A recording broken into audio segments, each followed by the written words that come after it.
1970-80 காலகட்டத்தில் கோலோச்சிய கேம்பகோலா 30 ஆண்டுகளுக்கு பிறகு மறுபடியும் சந்தைக்கு வந்திருக்கு.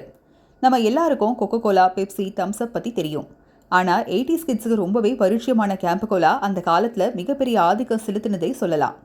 1949ஆம் ஆண்டில் பியூர் ட்ரிங்க்ஸ் குரூப் தான் கொக்கோ கோலாவை இந்தியாவில் தயாரிக்க செஞ்சாங்க.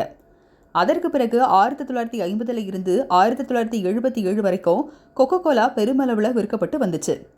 இதற்கு பிறகுதான் இந்தியாவில் வெளிநாட்டு நிறுவனங்கள் 60% பங்குகளை இந்திய நிறுவனங்களுக்கு அளிக்கணும்னு பல்வேறு விதிமுறைகள் கொண்டு வரப்பட்ட காரணத்தால கொக்கோ கோலா இந்திய நாட்டை விட்டு வெளியேறினாங்க.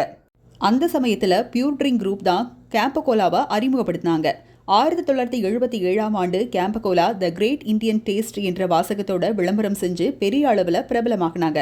கொக்கோ கோலா, பெப்சி இந்தியாவில் இல்லாத 15 வருஷத்துல கேம்பகோலா கோலோச்சிய காலம் அது. அதே மாதிரி சௌஹான் சகோதரர்கள் கட்டுப்பாட்டில் இருந்த Parle company Gold Spot, Thums Up, Limca ஆகியவற்றை உருவாக்கினாங்க. இந்த நிலையில் 1990களில் இந்திய தாராளமயமாக்கல் மூலமாக இந்தியாவை விட்டு வெளியேறிய கொக்கோ கோலா, பெப்சி திரும்ப வந்ததால் கேம்பகோலா பிராண்ட் விற்பனை குறைய ஆரம்பிச்சிச்சு. ஒரு கட்டத்தில் இந்திய சந்தையில் கேம்பகோலா காணாமல் போயிடுச்சு. ஆனால் இப்போ ரிலையன்ஸ் ரீட்டைல் நிறுவனம் 22 கோடி ரூபாய்க்கு கேம்பா நிறுவனத்தை வாங்கி கேம்பா பெயரை மீண்டும் இந்திய சந்தையில் களம் இறக்கி இருக்காங்க. கேம்பா கோலா, கேம்பா ஆரஞ்சு, கேம்பா லெமன்னு 3 ஃப்ளேவரில் வந்திருக்கு. ஸோ மறுபடியும் ஐ எம் பேக்குன்னு வந்திருக்கிற கேம்பா கோலா திரும்பவும் விட்ட இடத்த பிடிக்குமான்னு பார்க்கலாம்.